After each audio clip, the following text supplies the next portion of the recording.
সফর অবস্থায় কি সুন্নত নামাজ পড়তে হয় না?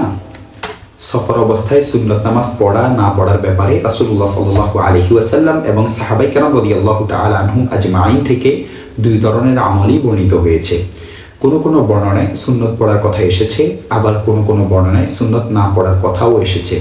তবে ফজরের সুন্নতের ব্যাপারে এসেছে যে রাসূলুল্লাহ সাল্লাল্লাহু আলাইহি ওয়াসাল্লাম সুস্থ, অসুস্থ, মুসাফির, মুকিম কোনো অবস্থাতেই তা ছাড়তেন না। দেখতে পারেন মুসান্নিফে ইবনে আবি শাইবা, হাদিস নং 3950।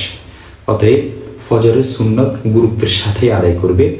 অন্যান্য সুন্নতের ক্ষেত্রে হুকুম হলো যাত্রাপথে তাড়াহুড়ো ও ব্যস্ততার সময় সুন্নত পড়বে না।